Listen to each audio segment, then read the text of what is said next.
Oh, right. Welcome to this explainer. Okay, if you've been training models and suddenly hit a massive wall with your GPU memory, trust me, you are not alone. Today, we're going to figure out exactly how to break right through that training memory wall by scaling your scripts across multiple GPUs using PyTorch's distributed data parallelism. Here is our game plan for today. We'll start with why we actually need distributed training and how DDP works under the hood.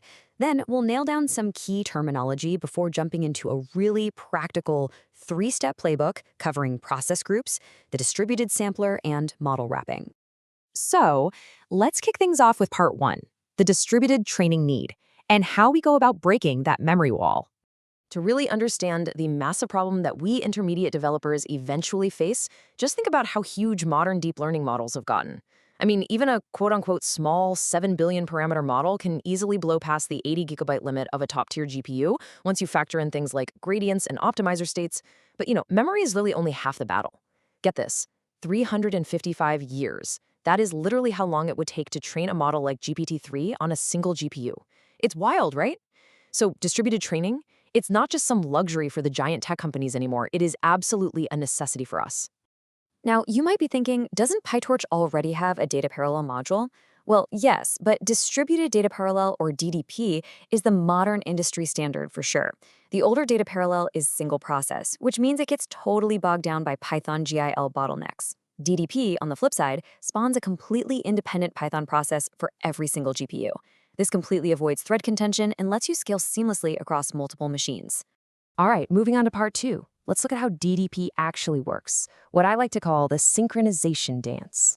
So how exactly does DDP coordinate multiple GPUs without creating, total mathematical chaos?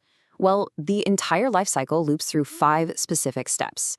First, it replicates the model so every GPU gets identical initial weights. Second, it deals out unique data shards to each GPU. Third, each GPU independently runs its forward and backward passes. Fourth, and this is key, they do a lightning-fast huddle to sync their gradients using a collective operation called all-reduce. And finally, step 5, they all simultaneously step the optimizer to update their local weights in perfect unison. If you visualize these workers, it's pretty cool. You can see them doing their own distinct tasks and then seamlessly synchronizing their nodes. Because that all-reduce step averages the gradients from every single GPU and shoots the result back to everyone, every GPU ends up making the exact same parameter update. Your model stays perfectly identical across all devices. It basically mathematically mirrors what would happen if you were training on just one giant, physically impossible super GPU. Okay, part 3, key DDP terminology. We really need to speak the language here. Before we write a single line of code, we absolutely have to master the vocabulary. Otherwise, your implementation logs are going to look like pure gibberish. First up, we have the node. Think of a node simply as the actual physical machine or server box where your GPUs physically live. So if you've got 2 separate computers and each has 4 GPUs inside, you've got 2 nodes. Next is world size. This one's easy. It's just the grand total of all the processes across all your nodes that are working together. Since we launch 1 process per GPU, if you have those 2 nodes with 4 GPUs each, your world size is exactly 8. Then we have global rank. You can think of your global rank kind of like a unique social security number for each specific process across your entire cluster. In our 8 GPU example, those global ranks will just run from 0 to 7. And keep in mind, the process with global rank 0 is incredibly important. It acts as the main process where we handle special administrative tasks, which we'll actually look at in just a minute. Conversely, the local rank is strictly the GPU's ID number within its specific host machine.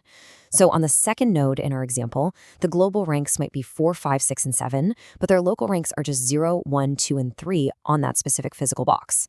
You use this local rank to tell PyTorch exactly which piece of GPU hardware to map the process to. Now for the fun part, step 1 of our playbook, process groups. Now that we're speaking the same language, let's actually build this into a script. This tiny, simple little snippet is the core function you need to kick off communication between all your launched processes. Basically, before you do anything else in your training script, you have to call a init process group. The absolutely crucial detail here is what we pass into it. We usually pass in NCCL as the backend. Why? Because it's highly optimized by NVIDIA specifically for GPU to GPU communication. When this runs, PyTorch takes a look at your environment variables, figures out the world size and its global rank, and essentially opens up the telephone line so all your GPUs can start talking to each other. Moving right along to step 2, the distributed sampler. So, with our communication lines wide open, we have to make sure our GPUs aren't accidentally, redundantly training on the exact same data. To fix that, we inject this distributed sampler right into our PyTorch data loader. You just pass your dataset to it, and the sampler takes over all the logic of deciding which GPU gets which images or text tokens or whatever it is you're training on. It's a really clever addition because it guarantees that every single GPU gets a unique, disjoint subset of the batch. But, and this is a really important detail, you have to manually set the epoch for the sampler at the start of your training loop. If you forget to call sampler.set_epoch, every GPU will end up processing the exact same ordering of their data shard in every single epoch, which is definitely bad news for your model's convergence. And finally, step 3, model racking. Okay, we've got our processes talking, and our data is cleanly sliced up. Now we upgrade our standard PyTorch model into a distributed multi-GPU powerhouse. And honestly, it's surprisingly straightforward. We literally just wrap our existing neural network in the distributed data parallel class and tie it to the specific local_ramp device. This tells the wrapper to host the specific instance of the model on this specific physical GPU. This wrapper is just incredibly efficient behind the scenes. Without you having to write any extra code, it automatically broadcasts the initial weights from global rank 0 to everyone else, ensuring they all start out perfectly synchronized. Then, as your model actually trains, the wrapper secretly intercepts your backward passes.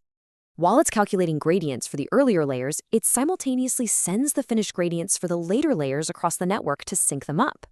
That overlap of communication and computation, that is exactly what makes DDP so highly performant. But wait, before you rush off to launch your code, we have a major gotcha.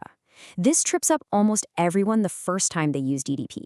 Think about it. What do you think happens if all 8 or 16 or 64 of your GPUs finish an epoch and try to save the model weights to the exact same file on your hard drive simultaneously? Total, catastrophic file corruption. That's what happens.